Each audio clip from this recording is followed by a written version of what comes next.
പടത്തിൽ ആരാ king? എഡിറ്ററാണോ ഡയറക്ടറാണോ?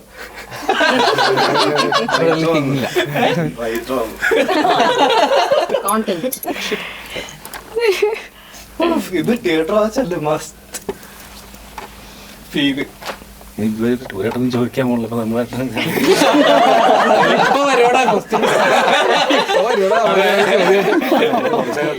Practice എനിക്ക് പറഞ്ഞു തന്നെ ഞാൻ ചോദിക്കാം. പ്രാക്ടീസ് അലോസരല്ലാണ്ട് ചോദിക്കാൻ വേണ്ടിട്ട് നിങ്ങൾ എന്താ ചെയ്യുന്നത്? അങ്ങനെ അല്ലാതാക്കാൻ വേണ്ടിട്ട് അവിടെ നിൽക്കുന്ന ടെക്നിക്ക് ഉണ്ടോ? അലർച്ച ഭയങ്കര അലോസര ആവാണ്ടിരിക്കാനൊക്കെ അലർച്ചയൊക്കെ അതാണ് അതിന്റെ മിക്സിലാണ് അതിന്റെ ഭംഗി വരുന്നത് അല്ലേ? അത് രണ്ടും കൂടെ ഭയങ്കര രസമായിട്ട് കേൾപ്പിക്കലാണ് അവരുടെ ജോലി. നമുക്കൊരു ഏതെങ്കിലും ഒരു ഫൂട്ടേജ് എടുത്തിട്ട് അതിപ്പോ റോ തൊട്ട് എങ്ങനെയാണ് തൊട്ട് മ്യൂസിക് കഴിഞ്ഞിട്ടുള്ളൊരു പോർഷൻ. എന്ത് പ്രശ്നം പിടിച്ച പരിപാടിയാ? എന്റെ പുറകെ പോയാ എവിടെ ചെന്ന് അവസാനിക്കുന്ന കണ്ടറിയണം.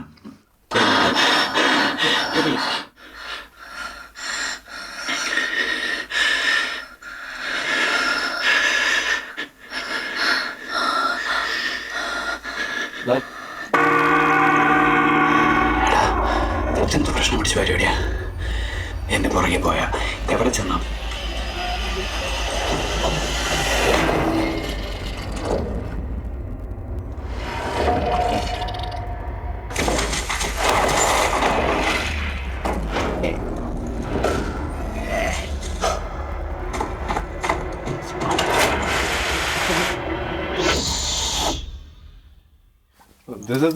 ഇതാണ് നമ്മൾ എൻഗേജിങ് ആക്കണ ഒരു. അതെ, അത് പലപ്പോഴും മ്യൂസിക് ബാക്ക്ഗ്രൗണ്ട് സ്കോർ ആയിട്ട് തെറ്റിദ്ധരിക്കാൻ. അല്ല, അതെ, നമുക്ക് ബാക്ക്ഗ്രൗണ്ട് സ്കോർ ഇന്ന് പോലെ തോന്നുന്നു. മെയിനായിട്ട് ഈ റൈസർ എലമെന്റ്സ് അങ്ങനത്തെ കുറച്ച് ഈ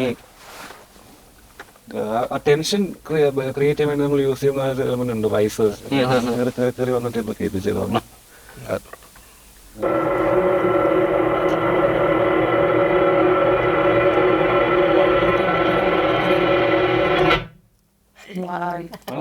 ആ ഒരു ആക്ഷൻ, ആ ഒരു ഇമ്പാക്റ്റും കിട്ടും, ആ ഒരു ടെൻഷനും ബിൽഡ് ആയിട്ട് അത് ജസ്റ്റ് ബാക്കിൽ കിടക്കുള്ളൂ. അത് എല്ലാം കൂടെ കേൾക്കുമ്പോ അത് അത്ര ഇമ്പാക്ട്.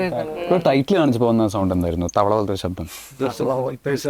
അത് ശരിക്കും തവളയാണ്. മൂപ്പര് അത് തിരിച്ച് ഇങ്ങനെ ആക്കുക. അത് പാതിരാത്രി ഇരുന്ന് ഇപ്പൊ വേറെ സൗണ്ട് തപ്പാൻ പറ്റത്തില്ല ഏട്ടാന്ന് പറഞ്ഞിട്ട് മതി. തൽക്കാലം ഒരു തവള വെച്ച്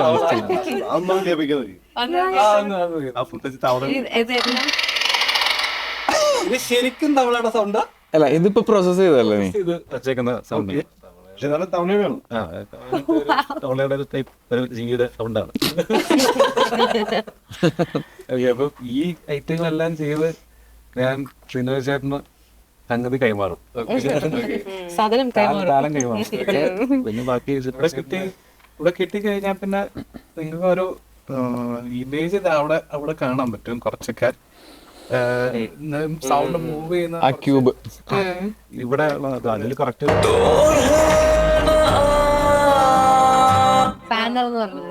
അതാണ് നമ്മുടെ തിയേറ്ററിന്റെ ഒരു ഓവർവ്യൂ ആണ് അത്.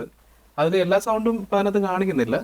നമ്മൾ അറ്റ്മോസിൽ ആകുമ്പോഴത്തേക്കും കുറച്ച് ഇതിനകത്ത് എക്സ്ട്രാ നമുക്ക് കുറച്ച് സൗണ്ടുകൾ ഒബ്ജക്ട്സ് എന്ന് പറഞ്ഞിട്ട് സ്പെസിഫിക്കലി നമുക്ക് ഇതിന് മൂവ് ചെയ്യാനായിട്ട് ഓപ്ഷൻസ് ഉണ്ട്. അപ്പോൾ അത് ഇൻഡിവിജ്വൽ സ്പീക്കേഴ്സ് നമ്മൾ തിയേറ്ററിൽ പുറകെ നിന്നൊക്കെ വിളിക്കണവർ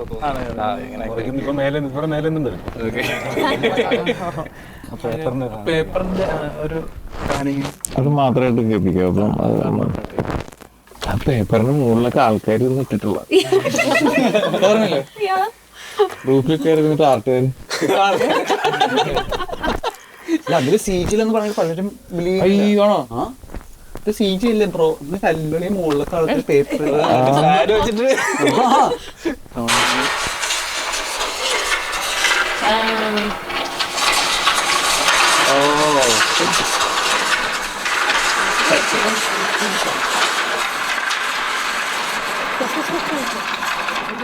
ശരിക്കും വിഷ്വലി ഫ്രണ്ടിൽ മാത്രമേ ഉള്ളൂ. നമുക്ക് എവിടെയാണ്, പക്ഷെ നമുക്കത് നമ്മളുടെ ഇടയ്ക്കാണ് വീഴുന്നൊരു ഫീൽ ഒരു സ്പേസ് ചെയ്യുക. അപ്പൊ അത് നിങ്ങൾക്ക് അവിടെ ഇവിടെ കാണാം. സറൗണ്ടിൽ എവിടെയാണ് അത് പ്ലേ ആവുന്നത്.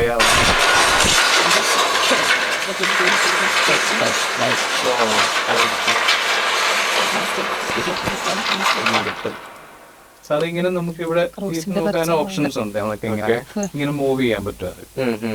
മാനുവലി നമുക്കിത് ചെയ്യാൻ പറ്റും. പണ്ട് മിക്സർ ഉണ്ടായിരുന്ന സമയത്ത് മിക്സർ ഇങ്ങനെ ഒരു ജോഗ് ഉണ്ടായിരുന്നു. അപ്പൊ അതിൽ നമുക്ക് ചെയ്യാൻ പറ്റും. ഇപ്പം ഡിജിറ്റൽ ഹൈവേഡ് കൂടുതൽ മൗസിലാണ് നമ്മൾ ഇങ്ങനത്തെ പാനിങ് കാര്യങ്ങളൊക്കെ ചെയ്യുന്നത്. അപ്പൊ അത് ഇപ്പം ടോപ്പ് സറൗണ്ടിലോട്ട് വരുന്നതിന് അപ്പൊ സറൗണ്ടിൽ നിന്ന് ഇങ്ങനെ നമുക്ക് ചിലപ്പോ ചില സിനിമയിലൊക്കെ ഇങ്ങനെ ഫ്ലൈറ്റ് ഒക്കെ ഇങ്ങനെ മുകളിൽ പോകുന്ന സൗണ്ട്, റെയിന്റെ സൗണ്ട്. ഇപ്പൊ ഫിലിമിൽ നമുക്ക് റെയിൻ ഒക്കെ നമുക്ക് സൈഡിലൊക്കെ ഇടാൻ പറ്റും. അപ്പൊ പക്ഷെ ഇതിങ്ങനെ വെച്ചാൽ മാത്രം പോരാ, ആ സോങ്ങിന്റെ ഇടയ്ക്കൂടെ അത് കേൾക്കുകയും നേരത്തെ ഇവര് പറഞ്ഞില്ലേ ഇപ്പം ഫോളി ഈ പറഞ്ഞ മറ്റേ എഫക്ട്സുകളുടെ ഡയലോഗ് ഇത് എല്ലാം നമ്മൾ കൊടുത്ത ഇതെല്ലാം കേൾക്കണ്ടേ? അതെല്ലാം കൂടെ ഒരുമിച്ച് കേൾപ്പിക്കൽ ഭയങ്കര ടാസ്ക് ആയിരിക്കും. ഇത്ര സൗണ്ടിന്റെ ഒന്ന് സംസാരിക്കുന്നതായിരുന്നു. അതാണ് ഇവരുടെ പരിപാടി ശരി. ഏറ്റവും ഭംഗിയായിട്ട് അതിനെ കേൾപ്പിക്കാൻ. അതാണ് ഫൈനൽ മിക്സിംഗിൽ ചെയ്യണത്, അതിനെ ബാലൻസ് ചെയ്യണം അല്ലേ? പല തിയേറ്റേഴ്സിൽ അവര് പല കണ്ടീഷനിലായിരിക്കും വെക്കുക, പല ലെവലിലായിരിക്കും സൗണ്ട് വെക്കുക. പിന്നെ തിയേറ്ററിൽ ഇപ്പൊ ഞാൻ അവിടെ ഇരിക്കുന്നതും ലാസ്റ്റ് ഇരിക്കുന്നതും വ്യത്യാസം ഉണ്ടല്ലോ. നിങ്ങൾ എങ്ങനെ അതിനൊരു ആവറേജ് കണ്ടെത്തുന്നത്? അത് ആവറേജ് എന്ന് പറഞ്ഞു കഴിഞ്ഞാൽ നമ്മളിപ്പം നോർമലി ശരിക്കും വേൾഡ് വൈഡ് സ്റ്റാൻഡേർഡ് എന്ന് പറഞ്ഞാൽ 7 എന്ന് പറഞ്ഞിട്ട് നമുക്ക് ഒരു വോളിയം ലെവലാണ് ഒരു നമ്മുടെ പർട്ടിക്കുലർ ഡോൾബിയുടെ മെഷീനിൽ വെക്കുന്നത്. അത് പക്ഷേ ഇപ്പം ആരും കീപ്പ് ചെയ്യാറില്ല. പക്ഷേ ഇവിടെ എല്ലാവരും ലൗഡ് മിക്സ് ആണെന്ന് പറഞ്ഞിട്ട് വോളിയം ലെവൽ കുറച്ച് 5.5 എന്നൊക്കെയുള്ള രീതിയിലാണ് വെക്കാറുള്ളത്. അപ്പം നമ്മൾക്ക് ഇൻ ബിറ്റ്വീൻ അപ്പോൾ ഒരു തിയേറ്ററിൽ കുറച്ച് വെച്ചാലും അല്ലെങ്കിൽ ചില തിയേറ്ററിൽ കൂട്ടി വെക്കും ചിലപ്പോൾ. അപ്പൊ കൂട്ടി വെക്കുന്ന തിയേറ്ററിൽ ഭയങ്കര ലൗഡായിട്ട് തോന്നുകയും ചെയ്യരുത്. അപ്പൊ ഒരു ഇൻ ബിറ്റ്വീൻ ലെവൽ അപ്പൊ ഒരു ഇപ്പം നമ്മളിപ്പോ ആവറേജ് എടുത്തിരിക്കുന്നത് ഒരു 6 എന്നുള്ള രീതിയിലാണ് നമ്മൾ ലെവൽ വെക്കുന്നത്. എന്നാലും തിയേറ്ററുകാർ വിചാരിക്കാണ്ട് ഒന്നും അത് നമുക്ക് നമ്മുടെ കയ്യിൽ നിൽക്കുന്ന കാര്യമല്ല. പക്ഷെ ചില തിയേറ്റേഴ്സ് ചോദിക്കാറുണ്ട് എത്രയാണ് നിങ്ങൾ മിക്സ് ചെയ്ത ആ ലെവല് ചോദിച്ചിട്ട്. അപ്പൊ നമ്മള് നിങ്ങൾ ഇത്ര ലെവല് വെച്ച് കഴിഞ്ഞാൽ കറക്റ്റ് ആയിട്ട് കേൾക്കും എന്ന് പറഞ്ഞു. ഇപ്പൊ കുറെ തിയേറ്റേഴ്സുകാര് ഫോളോ ചെയ്യുന്നുണ്ട് നല്ല ലെവല് വെച്ച് കഴിഞ്ഞാൽ. അപ്പൊ അതുകൊണ്ട് പണ്ടത്തെ പോലെ ചില സിനിമ നമുക്ക് ഭയങ്കര ലൗഡായിട്ട് മിക്സ് ചെയ്ത് കൊടുക്കേണ്ട അവസ്ഥ വരുമായിരുന്നു. അതായത് തിയേറ്ററിൽ കേൾക്കുള്ളൂ. അല്ലെങ്കിൽ ഇങ്ങനെ നമുക്ക് കംപ്ലൈന്റ്സ് വന്നിട്ടുണ്ട് ലെവല് കുറവാണെന്നൊക്കെ പറഞ്ഞിട്ട് പല തിയേറ്റേഴ്സിനൊക്കെ. പക്ഷെ അപ്പൊ നമ്മൾ ഇവിടുന്ന് ബൂസ്റ്റ് ചെയ്ത് വിടുകയാണ് ചെയ്യുന്നത്. അപ്പൊ കുറെ തിയേറ്റേഴ്സ് മെയിൻറ്റെയിൻ ചെയ്യുന്നുണ്ട്. കുറെ അറ്റ്ലീസ്റ്റ് കുറച്ച് തിയേറ്റേഴ്സ് എങ്കിലും കേരളത്തിൽ തന്നെ. അതുകൊണ്ട് ആ ഒരുപാട് നേരത്തെ പോലെ അത്ര പ്രോബ്ലം ഇല്ല. ശരിക്കും നമ്മളുടെ ഫുട്ടേജിൽ ഇങ്ങനെ ഒരു ബാക്ക് ക്യാമറയിൽ വരുന്ന സൗണ്ട്, അപ്പൊ അങ്ങനത്തെ ഒരു സ്പീക്കറിൽ നിന്ന് ആക്ച്വലി സൗണ്ട് വരില്ല. അപ്പൊ അതെല്ലാ തിയേറ്റേഴ്സിലും അത് ശരിക്കും കുറച്ച് റിസ്ക് ആണ് ശരിക്കും. കാര്യം ആ തിയേറ്ററിൽ ഏതെങ്കിലും ഒരു സ്പീക്കർ വർക്ക് ചെയ്യുന്നില്ലെങ്കിൽ ആ ഡയലോഗ്. പക്ഷെ അതുകൊണ്ട് കംപ്ലീറ്റ്ലി ഞാൻ സറൗണ്ട് അല്ല വെച്ചേക്കുന്നത്. അത് കൂടുതൽ ഇപ്പൊ നിങ്ങൾക്ക് ഇത് ഒരു ബോക്സ് നിങ്ങൾ ഒരു തിയേറ്ററായിട്ട് കൺസിഡർ ചെയ്ത് കഴിഞ്ഞാൽ ഈ ഫ്രണ്ടില് ഇവിടെ വെച്ച് ഈ ഒരു മൂവ്മെന്റ് ആണെന്നുണ്ടെങ്കിൽ ഫുൾ കംപ്ലീറ്റ്ലി സ്ക്രീനിൽ തന്നെ ആയിരിക്കും സൗണ്ട്. അപ്പൊ അത് കുറച്ച് ഈ ഒരു ഇമേജ് ആണ് ഇപ്പൊ കൊടുത്തേക്കുന്നത്. അപ്പൊ ഇതിൽ നിന്നും പ്ലേ ആവും. അതുകൊണ്ട് ഈ ഒരു ചുറ്റുന്ന നമ്മൾ ഇങ്ങോട്ട് നീക്കുന്നതോറും ഈ സ്പീക്കറിൽ നിന്നും സൗണ്ട് വന്നു തുടങ്ങും. അന്നേരത്തേക്കാണ് നമുക്ക് ആ ഇമേജ് നമുക്ക് ഇവിടെ ഫീൽ ചെയ്യുന്നത്. അപ്പൊ ഈ ടെക്നിക്ക് സാധാരണ സിനിമകൾക്കൊക്കെ യൂസ് ചെയ്യാം. സാധാരണ വെച്ച് കഴിയുമ്പോഴത്തേക്ക് നമുക്ക് ആ ഇതിന്ന് സിനിമയിൽ നമ്മൾ വിട്ടേക്ക് പോരും. ശരിക്കും ക്യാരക്ടർ നമ്മളെ ഫ്രണ്ടിൽ തന്നെ നമ്മൾ കണ്ടോണ്ടിരിക്കുമ്പോഴത്തേക്ക് മോസ്റ്റ്ലി ഡയലോഗ്സ് എല്ലാം ഫ്രണ്ടിലാണ് നമ്മൾ വെക്കാറുള്ളത്. സെന്ററിൽ പിന്നെ അങ്ങോട്ട് റൈറ്റോട്ട് പോകുമ്പോൾ റൈറ്റിൽ വരും. അങ്ങനെ ഒരു മൂവ്മെന്റ് സറൗണ്ടിലോട്ട് വെക്കാറേ ഇല്ല മോസ്റ്റ്ലി. ഇത് നമ്മളായിരിക്കും എനിക്ക് തോന്നുന്ന ഇങ്ങനൊരു നമ്മുടെ സിനിമയ്ക്കാണോ ആദ്യമായിട്ടൊന്നും പറയാൻ പറ്റില്ല. കാരണം ചില സിനിമയിലൊക്കെ ചെയ്തിട്ടുണ്ടാവും. പിന്നെ ചില സിനിമയിൽ വോയിസ് ഓവേഴ്സ് ഒക്കെ വരുമ്പോഴത്തേക്കും നമ്മളത് കുറച്ച് സറൗണ്ടിലൊക്കെ വെച്ച് അങ്ങനെയൊക്കെ ചെയ്യാറുണ്ട്. അല്ലാതെ ഫുൾ ഇപ്പം ഡ്രാമ അങ്ങനെയാണെന്നുണ്ടെങ്കിൽ ഫുൾ ഫ്രണ്ടിൽ ക്രോസ് കോൺവെർസേഷൻ ചെയ്തിട്ടുണ്ട്. പക്ഷെ അത് ത്രൂ ഔട്ട് ഫിലിമില്ല, ഒരു സീനിൽ മാത്രം അങ്ങോട്ടും ഇങ്ങോട്ടും ഡയലോഗ് പോലെ ചില തിയേറ്ററിൽ വർക്ക് വർക്ക് ചെയ്യില്ല ചില തിയേറ്ററിൽ. സറൗണ്ടൊക്കെ ചില ഇല്ലാന്നുണ്ട് വരെ. ഇപ്പൊ നമ്മുടെ സിനിമയില് BGM ഇല്ല അല്ലെങ്കിൽ പാട്ടില്ല. അപ്പൊ സാധാരണ ഒരു സീനിനെ നമുക്ക് എൻഹാൻസ് ചെയ്യാൻ അങ്ങനെ BGM കൊണ്ടൊക്കെ ഹെൽപ്പ് ചെയ്യാറുണ്ടല്ലോ. അപ്പം അതില്ലാത്ത സിനിമ ആയതുകൊണ്ട് തന്നെ സൗണ്ടിന്റെ വർക്ക് ചെയ്യുമ്പോൾ അത് കൂടുതൽ എഫേർട്ട് നമുക്ക് തോന്നിയിട്ടുണ്ട്. തീർച്ചയായിട്ടും. എന്താ അറിയോ, നമുക്ക് ബേസിക്കലി എല്ലാരും കണ്ട് ആ മ്യൂസിക്കിന്റെ ആ ഒരു സാധനത്തിന് ഇമോഷൻ കിട്ടി ശീലിച്ച സാറ്റിസ്ഫാക്ഷൻ ഉണ്ട്. നമ്മളെ ഓഡിയൻസിന് അപ്പം ഞാനിപ്പോ ഇങ്ങനെ സാറ്റിസ്ഫൈ ചെയ്യാൻ പാടുപെട്ടോളൂ. ശരിക്കും അല്ലാതെ എനിക്ക് എന്നെ തന്നെ സാറ്റിസ്ഫൈ ചെയ്യാൻ പറ്റിയിട്ടില്ല ഈ ഒരു സാധനത്തില് സോഫാർ. അതിന്റെ മെയിൻ കാരണം എന്ന് വെച്ച് കഴിഞ്ഞാൽ ഇതിനകത്ത് നമ്മൾ എത്ര ചെയ്താലും ഒരു സ്പേസ് ഇങ്ങനെ കടക്കാണ് വീണ്ടും വീണ്ടും വീണ്ടും. അപ്പം ആ ഒരു പോയിന്റ് കണ്ടുപിടിക്കാന്ന് പറഞ്ഞു കഴിഞ്ഞാല് ടെൻഷൻ ക്രിയേറ്റ് ചെയ്യുന്ന സൗണ്ട് ഡിസൈൻ ചെയ്യുന്ന ആളെന്നുള്ള രീതിയിൽ അങ്ങനത്തെ സിനിമ ആക്ച്വലി ഒരു ഭയങ്കര എന്താ പറയാ ചാലഞ്ചിങ്ങും ഒരു വേറെ രീതിയിൽ ഗ്രോ ചെയ്യാനുള്ള ഹെൽപ്പ് ചെയ്യുന്ന ഒരു ഉറപ്പായിട്ടും. അങ്ങനെ ചെയ്യേണ്ടി വന്നിട്ടുണ്ടോ? ഇല്ല, ബാക്ക്ഗ്രൗണ്ട് മ്യൂസിക്കിലെ സിനിമ അങ്ങനെ ഫസ്റ്റ് ടൈം അറിയാം. ആണല്ലേ. അതെ. ബാക്ക്ഗ്രൗണ്ട് മ്യൂസിക് ഇല്ലാതെ സിനിമ വന്നിട്ടുണ്ട്. ഞാൻ പറയാം, ഞാൻ പിന്നെ നെടുവീശനായില്ലോ നമ്മുടെ ഗൗതം വാസുദേവൻ പോലെ. ഇതിന്റെ വിഷ്വൽസ് കണ്ടപ്പോ നിങ്ങൾക്ക് എന്താ ഫസ്റ്റ് ഇംപ്രഷൻ എന്തായിരുന്നു? ശരിക്കും അയാൾ പണിയെടുക്കാനുള്ള ഒരു പടം എന്ന് പറയുന്നത് ആ രീതിയിൽ ഭയങ്കര ശരിക്കും ആ രീതിയിൽ ഭയങ്കര സാറ്റിസ്ഫൈഡ് ആണ്. ആ സാറ്റിസ്ഫാക്ഷൻ തന്നെ പണി തീരണല്ലോ എന്നൊരു സാധനം കൂടെ ഉണ്ട്. അത് എങ്ങനെയാണ് അത് കാരണം അത് ഈ അങ്ങനത്തെ ഒരു പടമാണ്. പിന്നെ നിങ്ങൾ പുള്ളിനെ തൃപ്തിയാക്കി എളുപ്പമാണ്? ഒരിക്കലല്ല. ഈ ഏറ്റവും ബെസ്റ്റ് കമന്റ്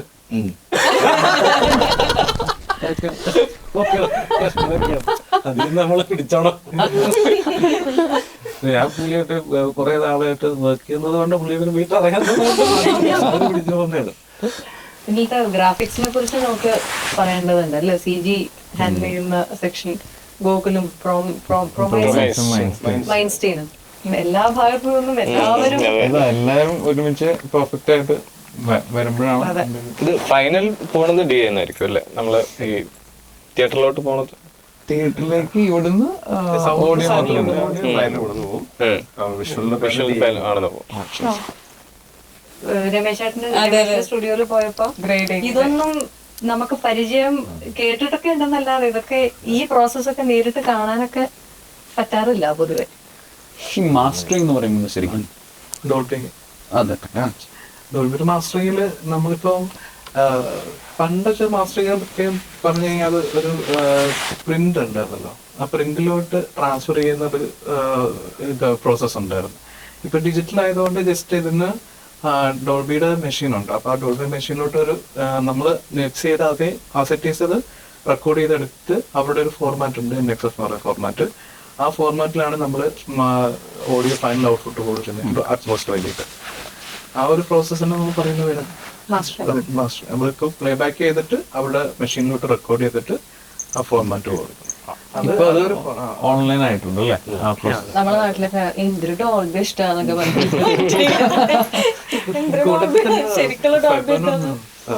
ഫൈവ് ഫോർമാറ്റും ഉണ്ട്. ഇപ്പൊ നമ്മൾ കൊടുക്കുന്ന 3 ഫോർമാറ്റിലും കൊടുക്കുന്നത് 5.1 ഉണ്ട്, 7.1 ഉണ്ട്, പിന്നെ അറ്റ്മോസ് ആണ്. അപ്പൊ ഇത് എല്ലാം നമുക്ക് ഈ ഒറ്റ മിക്സിൽ തന്നെ നമുക്കത് ഡിഫറെന്റ് രീതിയിൽ നമുക്കത് കൂടുതലും 5.1 ആണ് കൂടുതൽ ഉള്ളത്. പക്ഷെ അറ്റ്മോസ് എണ്ണത്തിൽ കൂടുതൽ 5.1 തന്നെയാണ്.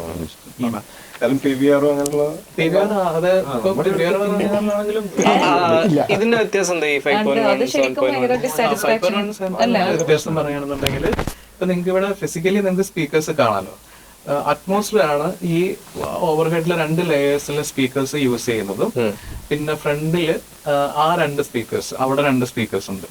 ഈ 2 സ്പീക്കേഴ്സിൽ അറ്റ്മോസ്ഫിയർ എക്സ്ട്രാ വരുന്ന സ്പീക്കേഴ്സ് ആണ്. 5.1 എന്ന് പറയുമ്പോഴത്തേക്കും LCR അതായത് ലെഫ്റ്റ് സെന്റർ റൈറ്റ് എന്ന് പറഞ്ഞാൽ 3 ഇപ്പൊ ഇതിനകത്ത് കാണുന്ന പോലെ ഫ്രണ്ടിൽ 3 സ്പീക്കേഴ്സ് ഉണ്ട്. പിന്നെ അത് സ്ക്രീനിന്റെ ബിഹൈൻഡ് സ്റ്റേജ് എന്ന് പറയും. പിന്നെ ബാക്കിയുള്ള സറൗണ്ട്സ് ആണ്. സറൗണ്ട്സ് എന്ന് പറയുമ്പോഴത്തേക്കും ഇവിടുന്ന് 5.1 ആ 2 സ്പീക്കർ ഒഴിച്ച് ഇവിടുന്ന് ഇവിടം വരെ ഒറ്റ ചാനലായിരിക്കും. അത് 1. പിന്നെ ലെഫ്റ്റില് ഇതിന് ലെഫ്റ്റ് സറൗണ്ട് എന്ന് പറയും, ഇവിടെ റൈറ്റ് സറൗണ്ട് എന്ന് പറയും. അപ്പൊ ടോട്ടലി അത് 5 ആയി. Left centre right, left surround, right surround. പിന്നെ 0.1 എന്ന് പറയുന്നത് സബ് സറൗണ്ട്. അങ്ങനെയാണ് 7.1 എന്ന് പറയുമ്പോഴത്തേക്കും ഈ സറൗണ്ട് 2 എന്നുള്ളത് 4 ആക്കി സ്പ്ലിറ്റ് ആവും. അതായത് ലെഫ്റ്റ് സൈഡും ലെഫ്റ്റ് റിയറും, റൈറ്റ് സൈഡും റൈറ്റ് റിയറും. അപ്പൊ ഇവിടെയും കൂടെ നമുക്ക് പ്ലേസ് ചെയ്യാം, മൂവ്മെന്റ് കുറച്ചുകൂടെ കിട്ടും. അറ്റ്മോസ് എന്ന് പറയുമ്പോഴത്തേക്കും ഈ ഒരു 7.1 ബേസിക് ബെഡ് ആയിട്ടുണ്ടാവും. ഒരു ബെഡ് എന്നാണ് പറയുന്നത്. അതിന്റെ പുറമെ ഓബ്ജക്ട്സ് എന്ന് പറഞ്ഞിട്ടൊരു നമുക്ക് ഇൻഡിവിജ്വലി എന്തെങ്കിലും ഒരു ട്രാക്ക് നമുക്ക് സ്പെസിഫിക്കലി പ്ലാൻ ചെയ്യാൻ പറ്റും മുകളില്. പിന്നെ ഈ 7. കൂടാതെ പിന്നെ 7.1 0.2 ഉണ്ട്. പിന്നെ 0.2 എന്ന് പറയുന്നത് ഈ 2 ലേയേഴ്സ് ആണ്, ഓവർ ഹെഡ് 2 ലേയേഴ്സ്. അപ്പോൾ കൂടുതൽ ഓപ്ഷൻസ് ആണ് നമുക്ക് കിട്ടുന്നത്. സൗണ്ട് നമുക്ക് കൂടുതലായിട്ട്, പിന്നെ ഇൻഡിവിജ്വൽ ആയിട്ട് പ്ലാനിങ്. ഇപ്പോൾ അതൊക്കെ നമുക്ക് ഇപ്പോൾ ഒരു വണ്ടിയുടെ സൗണ്ട് നമുക്ക് അവിടെ നിന്ന് പ്ലാൻ ചെയ്യാൻ സ്പെസിഫിക്കലി നമുക്ക് കേൾക്കാൻ പറ്റും.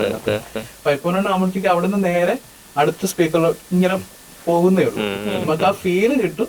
പക്ഷെ സ്പെസിഫൈ ആയിട്ട് ട്രാവൽ നമുക്കത് കറക്റ്റ് ആയിട്ട് അറ്റ്മോസ്ഫിയർ ചെയ്യാം. മുകളിൽ കൂടെ ആണെന്നുണ്ടെങ്കിലും ബാക്കി മൊത്തത്തില് കുറച്ചുകൂടി സ്പെസിഫിക് ആയിട്ട് നമുക്ക് സൗണ്ട് ക്രിയേറ്റ് മൂവ്മെന്റ്സും കാര്യങ്ങളൊക്കെ കൊടുക്കണമെന്നുണ്ടെങ്കിൽ അറ്റ്മോസ്ഫിയർ.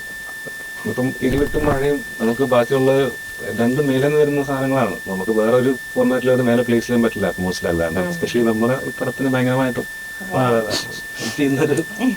അതെ നേരത്തെ ചോദിച്ചു, നമ്മളിപ്പോ നിങ്ങൾ ഈ വർക്ക് ചെയ്യുന്ന അത്രയും റിസൾട്ട് ഇവിടുത്തെ തിയേറ്ററുകളിൽ കിട്ടാറുണ്ടോ? ഇല്ല, അത് അറ്റ്മോസ് നമ്മൾ തിയേറ്ററായ തന്നെ ഈ ക്യാബിനെ പോലെ പലരും പല ലെവലൊക്കെ വെക്കുന്നതിന്റെ പ്രശ്നമുണ്ട്. ഇതിപ്പം അങ്ങോട്ടും ഇങ്ങോട്ടും ചൂണ്ടിട്ട് വട്ടത്തിൽ നിന്ന് എല്ലാവരും അങ്ങോട്ടും ഇങ്ങോട്ടും ചൂണ്ടുന്ന പ്രോസസ്സിലേക്ക് അതിൻ്റെ ചെയ്യും. അവർ പറയും നമ്മൾ പല എഞ്ചിനീയേഴ്സ് ലോഡായിട്ട് കൊടുക്കുന്നതെന്നാണ് പറയും. നമ്മൾ പറയും അങ്ങനെയല്ല, ഇങ്ങനെ നിങ്ങളാണ് ഇതൊരു ഇതിന് സ്റ്റാൻഡർഡൈസേഷൻ വന്നു കഴിഞ്ഞാൽ നല്ലതാ. ശരി, ഇതിപ്പം കുറെ നമുക്ക് കത്തിച്ചു വെക്കും, അപ്പൊ അവര് കുറയും. ഇതൊന്നും വരാണ്ട് നമ്മള് എന്തെങ്കിലും കൂടെ കൊടുക്കുമ്പോൾ അത് ഒന്നിനും കുറഞ്ഞു വരുന്നു. അല്ലെങ്കിൽ ചില അറ്റ്മോസ് തിയേറ്ററിലൊക്കെ അറ്റ്മോസ് ആണെന്ന് പ്ലേ ചെയ്തിട്ട് മേലെ കറണ്ട് ലാഭിക്കാൻ വേണ്ടി മേലത്തെ സ്പീക്കർ ഓഫ് ചെയ്തിട്ട് അതാണ് ഇവിടുത്തെ അവസ്ഥ. അപ്പം ഇപ്പൊ OTT മാത്രം ഒരു സ്പെസിഫിക് സ്റ്റാൻഡേർഡ് തന്നെ കൊടുക്കണം. സ്റ്റാൻഡേർഡ് അവിടെ സ്പെസിഫിലൊക്കെ പറയുന്നുണ്ട്. സ്പെസിഫിക്കേഷൻസ് കറക്റ്റ് ഒരു വളരെ മാർജിനൽ ആയിട്ടുള്ള ഒരു ഡിഫറൻസ് കൊടുക്കും. അറ്റ്മോസ് ആണോ അതോ അറ്റ്മോസും ഞാനൊരു മണ്ടൻ ചോദ്യം ചോദിക്കട്ടെ. ഈ റീമാസ്റ്റർ ചെയ്ത സിനിമകൾ ഇപ്പൊ ഇറങ്ങുന്ന ഒരു കാണുന്നത്, അപ്പൊ അത് ആ റീമാസ്റ്റർ ചെയ്യാന്ന് പറയുന്നത് ഇവിടെ നടക്കുന്ന ഒരു പ്രോസസ് ആണോ അതോ ഓഡിയോ സൈഡ്? അത് കുറെ സൗണ്ടുകള് പണ്ടത്തെ ഫോർമാറ്റിൽ അവരെ ഏത് ഇപ്പൊ ഇറങ്ങിയിരിക്കുന്ന സ്റ്റീരിയോയിലാണ്, മോണോയിലോ അതുതന്നെ പഴയ 5.1 ഇറങ്ങിയിരിക്കുന്നുണ്ടെങ്കിൽ കുറെ സൗണ്ടുകൾ ചിലപ്പോൾ ആഡ് ചെയ്യേണ്ടി വരും അതിന് വേണ്ടിട്ട്. അപ്പൊ അത് ഈ മിക്സിംഗ് കൺസോളിൽ ചെയ്യേണ്ട ജോലിയാണ്. ഈ പറഞ്ഞ പോലെ ഡിപ്പാർട്ട്മെന്റ് വർക്ക് ചെയ്യേണ്ടി കുറെ സൗണ്ടുകൾ അഡീഷണൽ ആയിട്ട് ചെയ്യേണ്ടി വരും. പിന്നെ പഴയ സൗണ്ടുകളിൽ നിന്ന് എത്രത്തോളം നമുക്ക് അതിനകത്ത് നിന്ന് എക്സ്ട്രാക്ട് ചെയ്ത് എടുക്കാൻ പറ്റും. ഡയലോഗ്സ് ഒക്കെ നമുക്ക് ഒറിജിനൽ തന്നെ വെക്കേണ്ടി വരും. അതിന്റെ ഒന്നും സെഷൻ ആയിട്ട് ഉണ്ടാവത്തില്ലല്ലോ, കുറവായിരിക്കും. ഉള്ളത് നമുക്ക് സെഷൻ ഉണ്ടെന്നുണ്ടെങ്കിൽ അതിനകത്ത് നിന്ന് കുറെ എടുക്കാൻ പറ്റും. പിന്നെ അതിനകത്ത് അഡീഷൻ ചെയ്താൽ മതി. പക്ഷെ അല്ലാത്ത ചിലപ്പോൾ മിക്സ് ചെയ്ത് പോയ ഒരു ഫോർമാറ്റ് ട്രാക്ക് ആണെന്നുണ്ടെങ്കിൽ അതിനകത്ത് നിന്ന് സെപ്പറേറ്റ് ചെയ്ത് എടുക്കുക ബുദ്ധിമുട്ടാണ്. പക്ഷെ ഇപ്പൊ റീസെന്റ് ഉള്ള ഒരുമാതിരിപ്പെട്ട റീമാസ്റ്റർ പടത്തിന്റെ സൗണ്ട് റീ ആണ് ചെയ്തിരിക്കുന്നത്. കുറെ ഒക്കെ ഡയലോഗ്സ് അല്ലാണ്ടുള്ളത് ഫ്രഷ് ആയിട്ട് പുതിയതായിട്ട് മ്യൂസിക്കും ഏത് മലയാളമോ മലയാളം ഇപ്പൊ ഇറങ്ങാൻ പോലെ മനസ്സിത്താഴവനും റീക്രിയേറ്റ് ചെയ്തു മൊത്തം. പഠിക്കത്തിനകത്ത് അത്യാവശ്യം റീക്രിയേറ്റ് ചെയ്ത് സൗണ്ട് എഫക്ട്സ്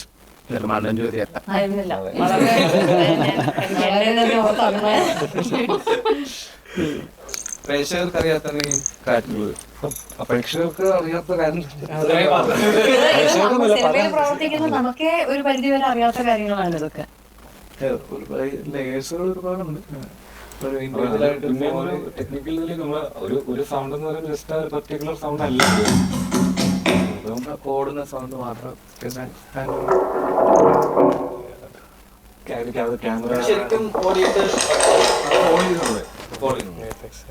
ക്യാമറ ഹാൻഡ്ലിങ് അങ്ങനെ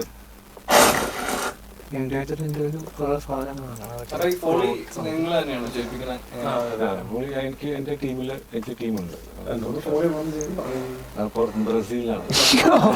ശരിക്കും nice. Brazil handy studios Ivan എന്ന് പറഞ്ഞ നമ്മുടെ ഫോളി ആർട്ടിസ്റ്റാണ്. Okay. ഇവാൻ ലിമോസ്. പുള്ളി അത്യാവശ്യം നടക്കുന്ന അതെ. ഇതൊക്കെ ബ്രസീലിലാണ്. മനസ്സിവിടെയും ശരീരം വേണ്ടി നടപ്പവിടെ. ബാഗ് ഇതൊക്കെ ഫോളിയിൽ വരുന്ന സാധനങ്ങൾ. പിന്നെ നമ്മുടെ ലേയേഴ്സ്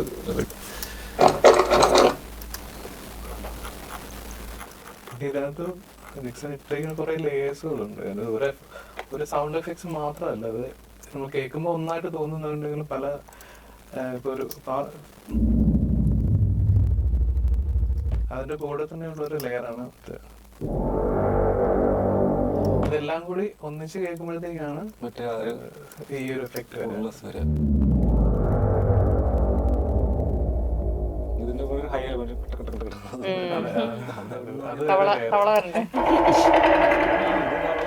ഇത് തവളയല്ല അല്ലേ? അത് ഡ്രമറോട് തന്നെയാണ്. പക്ഷെ അത് അങ്ങനെ എല്ലാം ഒന്നും പറഞ്ഞില്ല. Rajiv institute of sound Thiruvananthapuram full class.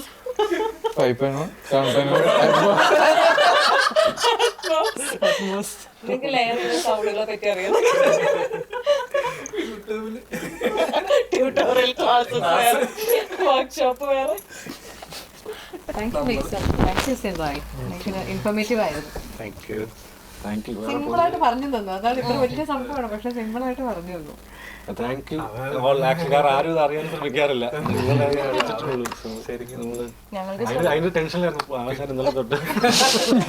നമ്മളിത് എങ്ങനെ പറഞ്ഞാൽ മനസ്സിലാക്കും എന്നുള്ളത് പറഞ്ഞു വരുമ്പോഴത്തേക്ക് എന്തെങ്കിലും ടെക്നിക്കൽ വേർഡ്സ് അതിനകത്ത് വന്നതോ, അപ്പൊ അത് പറയാണ്ട് മുന്നോട്ട് പോകാനും പറ്റില്ല. അപ്പൊ താങ്ക് യു സോ മച്ച്. നമുക്ക് എല്ലാവർക്കും ഒരുമിച്ച് ഫോട്ടോ എടുത്താലോ? കോളേജിൽ പോലും ഞാൻ അങ്ങനെ പഠിച്ചിട്ടില്ല. ഇലക്ട്രോണിക്സ് ആയിരുന്നു.